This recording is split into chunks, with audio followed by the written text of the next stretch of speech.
Hi there, I'm with Andrew Young from Hazel 4D, and we'll be talking about waste regulations and how that is affecting the industry and what Hazel 4D is doing to meet those challenges of the new regulations in waste.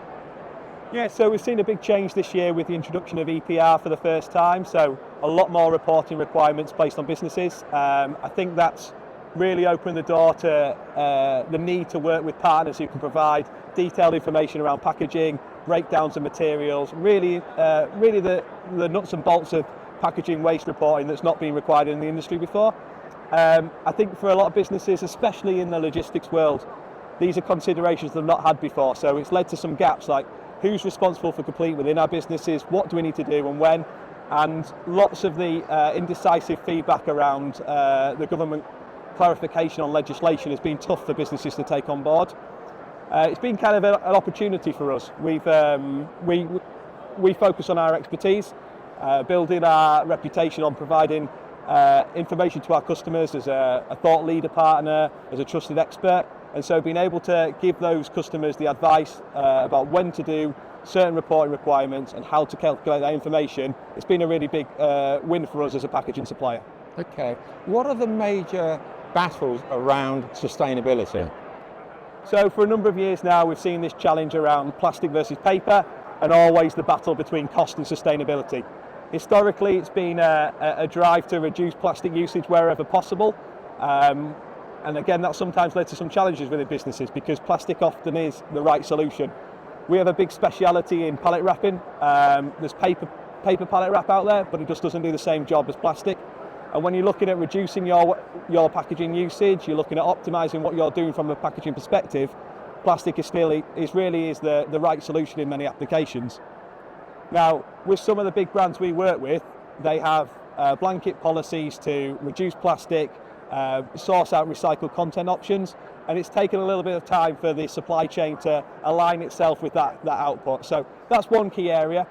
Second area is this ability for certainly big businesses to make big switches in their packaging choices without too much interruption to operations. So we have a solution dedicated around that called Sustainable Switchover, which is all about taking what people are using now, switching to more sustainable options without the challenges that can often come about with interruptions to operational reliability. So again, an opportunity for us, but a very difficult decision when you've got different stakeholder drivers within a company. And again, this is where our role as an expert in the industry to provide the information, the reasons for doing it, and really clear and detailed data, which has a big benefit to the people that we work closely with. It sounds as if the regulations around packaging have intensified and become more complicated. Where are you in terms of this as a company, keeping hold of this and communicating it with your customers? Yeah, so I think we're in a really strong position. We've always focused on giving customers really clear, detailed data, whether that's on machinery investments or in terms of their current usage. Giving clarity over return on investment has been key to us. So we're used to dealing with being number-driven businesses. So we've always been in a strong position in that regard. We have dedicated sustainability team within the business. So again, we're there to provide advice outside of the normal consumable supply.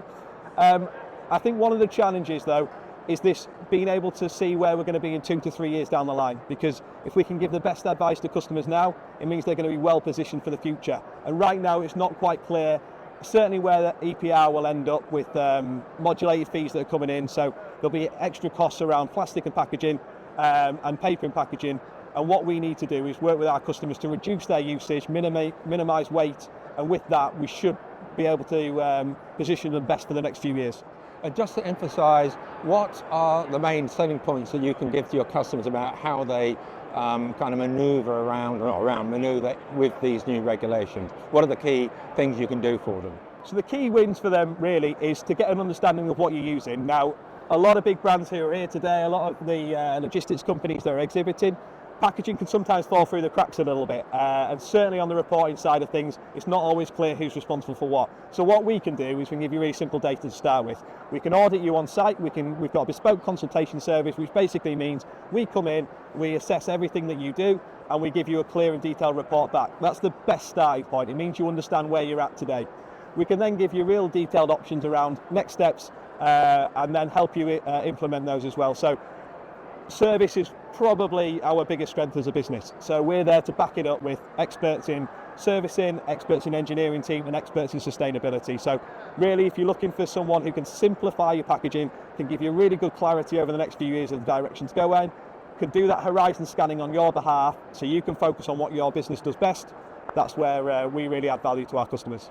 And I'd imagine these regulations are going to become even greater. So this is an ongoing process. You can't just do it now. You've got to look, as a company and as one of your clients, you've really got to say the future will need more of this kind of management. Absolutely, and you've got to embrace it and you've got to see it as an opportunity. If for logistics businesses, if you've got the right partners in place, you will be able to use it as a competitive advantage in your offer to your customers. If you know where you need to position yourself from a packaging perspective or whatever the regulations are, you know you're going to be well protected, you're reducing your risk, and you're seizing the opportunity to add value to your end users. So if you've got the right partners in place, that's where the opportunity comes from it. And absolutely, there's only going to be more and more regulations, there's going to be more and more pressure on costs, there's going to be drivers around the reduction of single-use plastics. And if you're talking about businesses here today, they're going to be shipping worldwide. So you need to have visibility of what's happening in Europe, what's happening across the world, and how you can navigate that best over the next few years. Thank you, Andrew. Is it possible just to go through some of the main regulatory issues that are facing about turnover and tonnages, etc., and how it affect the industry? Yeah, so there's a couple of nuances to the regulations, as it is with every regulation, but there's different requirements about whether you're shipping branded packaging or not branded packaging, whether you are pack filling yourselves or not. And this is where it's tricky for 3PLs in particular, where they might be fulfilling orders on behalf of customers using their packaging or using plain and unbranded packaging. So that's one key area is if you're shipping and it's got your brand on it, you're probably going to have some obligations in and around that. The next key question is around turnover, like you mentioned. If you are less than a couple of million, the likelihood is that's going to pass higher up your supply chain. If you're not, then you're likely to have some obligations under it. And after that, it really does break down to detail. So you need to get a really good picture of what types of packaging, what types of waste you're producing, what material they are. So it's paper, cardboard, aluminium, metal, all that full range. You need a good overview, and you need to have some good clarity of where that's going to end up. So if it's ending up in curbside recycling, this is where modulated fees will come in play in the future. If it's ended up into B2B waste streams, you're going to be a little bit more protected, but you still have to report on that waste production. So getting a clear picture of where you're, on what you're buying, where it's going, is absolutely critical, and certainly getting really detailed information about what's branded and what's not will always be key for the next few years. And that's where you come in with your expertise. Absolutely. Thank you, Andrew. Cheers, Seth.